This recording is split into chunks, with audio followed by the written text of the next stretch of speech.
Did the ancient civilizations have ice cream?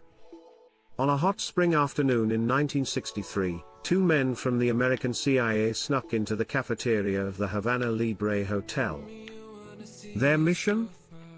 To retrieve a poison pill from the freezer and slip it into the chocolate milkshake of Fidel Castro, the Cuban leader who famously enjoyed devouring up to 18 scoops of ice cream after lunch.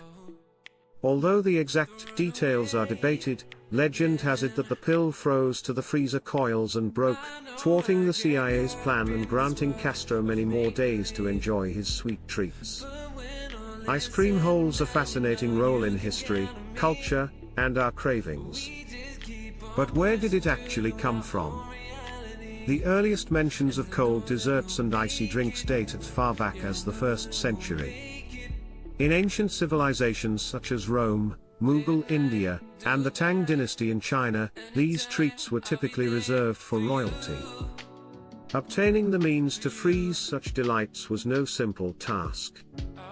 Wealthy Mediterranean elites would send workers up mountains to gather glacial ice and snow.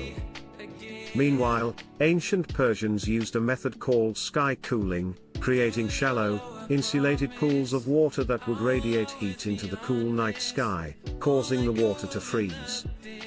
However, the creamy dessert we know today took a little longer to appear.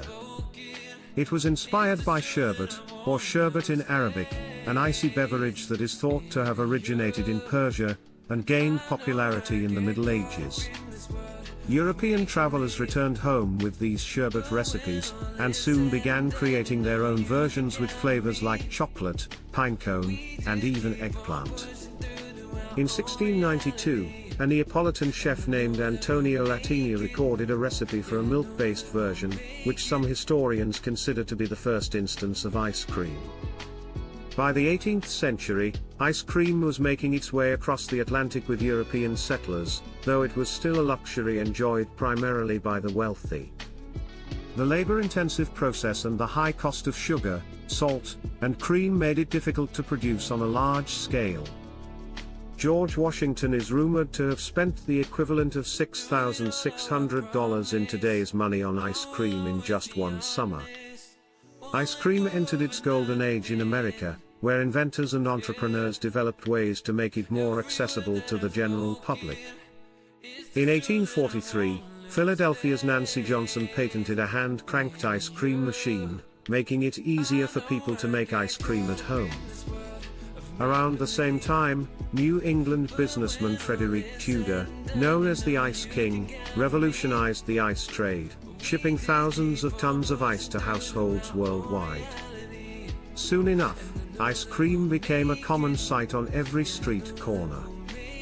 In the late 1880s, political upheaval led many Italian immigrants to cities like London, Glasgow, and New York, where they took up jobs selling ice cream on the streets for just a penny a scoop. In America, druggists discovered that combining soda, a drink then believed to have health benefits, with ice cream was a hit, and soda fountains became popular gathering spots. During Prohibition in the 1920s, many saloons transformed into soda fountains, while breweries like Anheuser-Busch and Yuengling switched to producing ice cream. As refrigeration technology improved, by the end of World War II, most American households had freezers capable of storing quarts of ice cream, and even trucks were equipped to sell frozen treats on the go. Today, ice cream continues to evolve, taking on new and exciting forms. While some of its past remains a mystery, one thing is clear: our love for ice cream is here to stay.